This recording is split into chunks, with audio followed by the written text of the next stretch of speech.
Greetings, gents and the lady. Exciting day for you guys.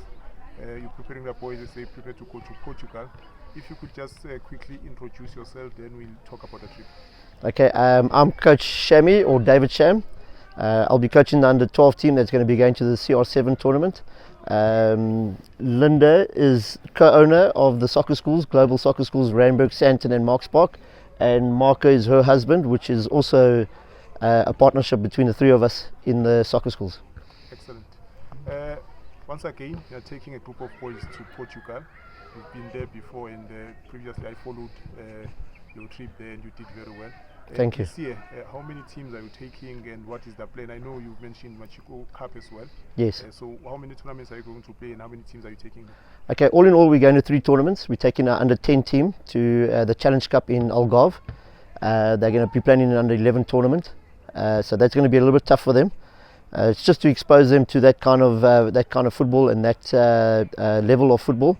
Next year, our plan is to take this same team, which is under-10s, to the same under-11 tournament, and hopefully do a little bit better and compete with the top teams. Then we're taking an under-12 team to the Machiko Cup in Madeira. We've got 2 tournaments over there, Machiko Cup and the CR7 tournament. As you know, last year we won the Machiko Cup, so hopefully we can defend that title. And then we also came 4th in the CR7 tournament, and again the under-12 team playing in under-13 tournament. We're just hoping for the best. I know the CR7 tournament is really hard, and we'll see how they do this year, but the plan is that next year, as they will be under-13s, they fare a little bit stronger in a tournament like the CR7 tournament. These trips are a yearly thing for GSSI. Yeah. They become part of your program. How Correct. important are they in the development of these boys? I think the exposure to overseas soccer or European football is very important, especially at a younger age, rather than going to go to a tournament when they're 17 or 18. Most of them are how can I say, really developed, and when they get there at 17, it's a big eye opener. So when they go at a young age, at under 11s, 12s, I've been in fact taking one 9-year-old to the under 11 tournament as well. That exposure is so important for their development, and their eyes are opened way earlier. When they come back from a tournament like that or from a trip like that, their seriousness at training is so much more, because now they know what to expect, and they know that in Europe they're not way better than what we are. If we work as hard as they do, if we want it, or the kids want it as much as they do in Europe, we can compete with them, and we proved that last year. Talking about that, and I noted some of the results. You're beating people 20-0, 16-0. That's Yeah. You even beat Sporting, which is a huge academy. Yeah. And which shows that the boys at this age are very competitive and compete against anyone in the world. Correct. Yeah. But we've noted that as time goes on, our country struggles to qualify for under-17 World Cups, under-20 World Cups, while those countries seem to be doing. Where do we lose it along the journey?